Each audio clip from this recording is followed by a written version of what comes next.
दो स्टॉक्स जिनके अंदर मैंने पोजीशन बना रखी है और मैं फर्दर पोजीशन बनाने के लिए भी देख रहा हूं, जो आने वाले 3 to 6 मंथ्स में हमें काफ़ी अच्छे रिटर्न्स और एक अच्छी रैली दे सकते हैं।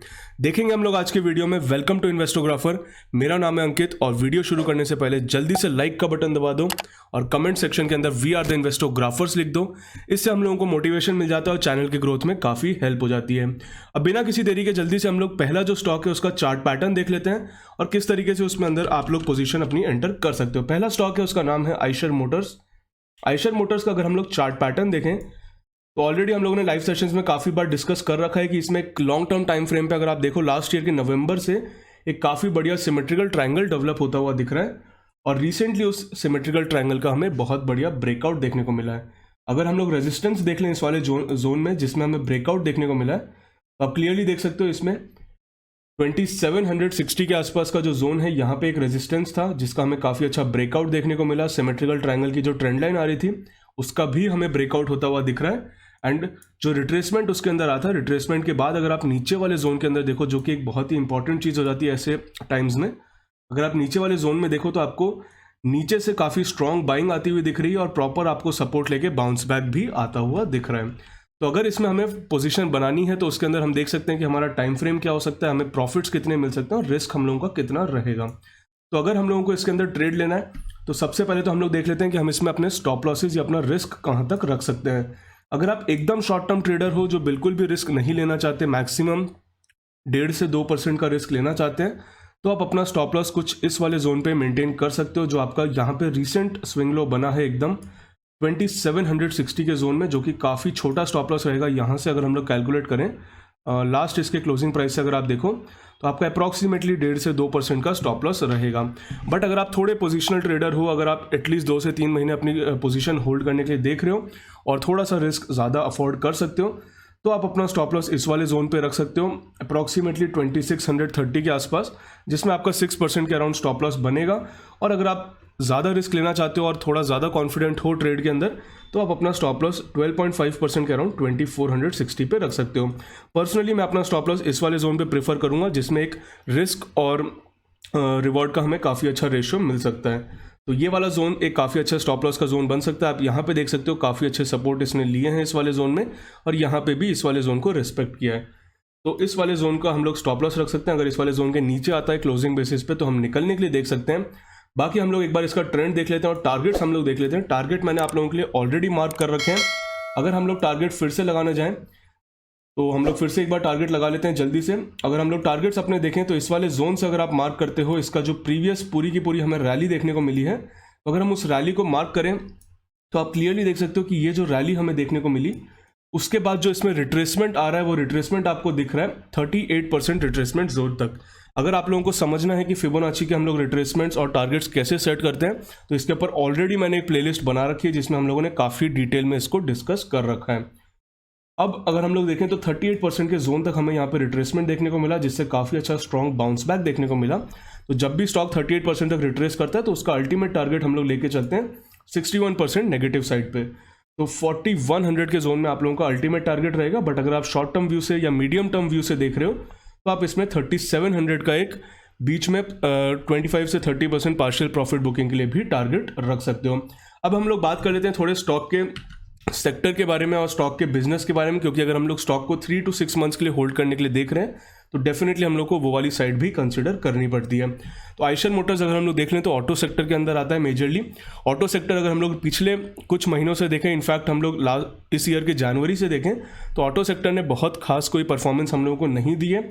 बट रिसेंटली अब हम लोगों को ऑटो सेक्टर में थोड़े थोड़े रिवर्सल के साइंस आते हुए दिख रहे हैं। साथ ही हम लोग अगर आइशर मोटर्स के बिजनेस को देखें तो आइशर मोटर की एक बहुत ही खास बात है कि इसके कोई मेजर कॉम्पिटिटर्स नहीं होते, क्योंकि जिस सेगमेंट के अंदर इसका बिजनेस है, अगर आप रॉयल एनफील्ड की बाइक्स को देखो तो रॉयल एनफील्ड का अगर आप देखो तो वर्चुअली कोई कंपटीशन नहीं होता है। क्यों नहीं होता? क्योंकि जिसको रॉयल एनफील्ड बाय करनी है वो रॉयल एनफील्ड की तरफ ही देखेगा, वो दूसरे किसी कॉम्पिटिटर को नहीं देखेगा। तो एक बहुत ही स्ट्रॉन्ग आइशर मोटर्स की ब्रांड वैल्यू है। जैसे जैसे हम लोगों को लॉकडाउन खुलते हुए देखेंगे, रीओपनिंग बनती हुई दिखेगी, तो वैसे ही हम लोगों को आइशर मोटर्स और रॉयल एनफील्ड की काफ़ी अच्छी सेल्स भी आती हुई दिख सकती है। अगर हम लोग पिछले 1 महीने में देखें तो आइशर मोटर्स का जो कमर्शियल व्हीकल्स का भी डिपार्टमेंट है उसके अंदर भी काफ़ी अच्छे हम लोगों को सेल्स आती हुई दिख रही है। खास करके एक्सपोर्ट के अंदर काफ़ी अच्छा रिवाइवल उसमें आता हुआ दिख रहा है। तो ये हो गया पहला स्टॉक। जल्दी से मेरे को चैट के अंदर बताओ क्या आपको आइशर मोटर का ट्रेड पसंद आ रहा है, क्या आप लोगों को इसमें रिस्क रिवॉर्ड रेशियो अच्छा लग रहा है, क्या आपको टारगेट्स और स्टॉप लॉस इसमें पसंद आया और चार्ट पैटर्न आपको पसंद आ रहा है। अगर पसंद आ रहा हो तो जल्दी से लाइक का बटन दबा दो और कमेंट सेक्शन में अगर आपको ट्रेड अच्छा लगा हो तो आइशर मोटर आप कमेंट सेक्शन में लिख सकते हो।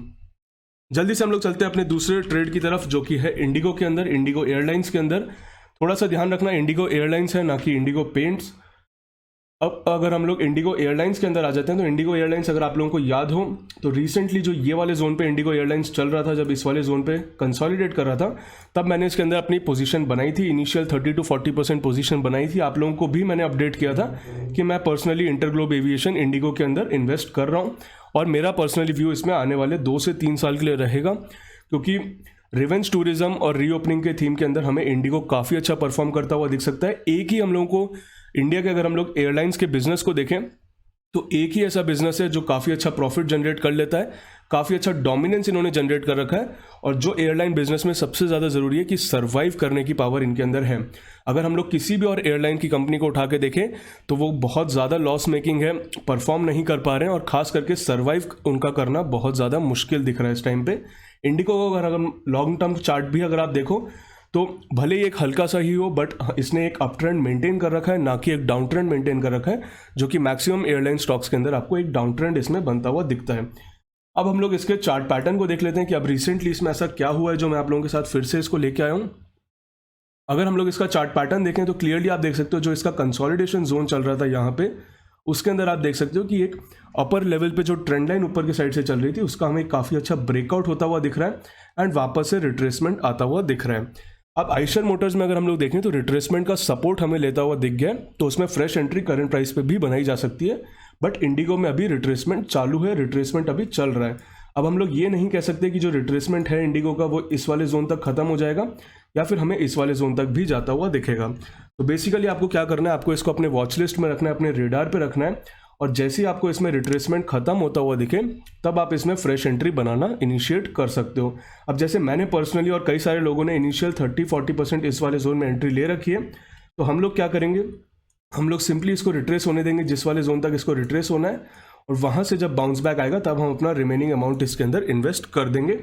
और जो लोग अभी इसमें फ्रेश एंट्री लेने के लिए देख रहे हैं, आप लोगों को क्या करना है कि जब भी आप इसमें फ्रेश एंट्री लेते हो बाउंस बैक के बाद, तो आपको इसका जो स्विंग लो बनेगा उस पर आप अपना स्टॉप लॉस मेंटेन कर सकते हो। बट अगर आप पोजिशनल ट्रेड के लिए देख रहे हो 2 से 3 साल के लिए, तो आप अपना स्टॉप लॉस थोड़ा सा वाइड रख के 1600 तक भी रख सकते हो। अब हम लोग इसके टारगेट्स की बात कर लेते हैं। अगर हम लोग इसके टारगेट्स की बात करें तो क्लियरली आप देख सकते हो, जैसे मैंने आपको आइशर मोटर्स के अंदर चार्ट पैटर्न के थ्रू बताया था कि फिबोनाची लेवल्स में मैंने ड्रॉ करके इसके टारगेट्स निकाले, वैसे ही आप देख सकते हो इसके भी टारगेट्स हम लोगों ने फिबोनाची लेवल से निकाले। पहला टारगेट आपका 2373 के आसपास रहेगा और सेकंड टारगेट आपको 2730 के आसपास मिल जाएगा।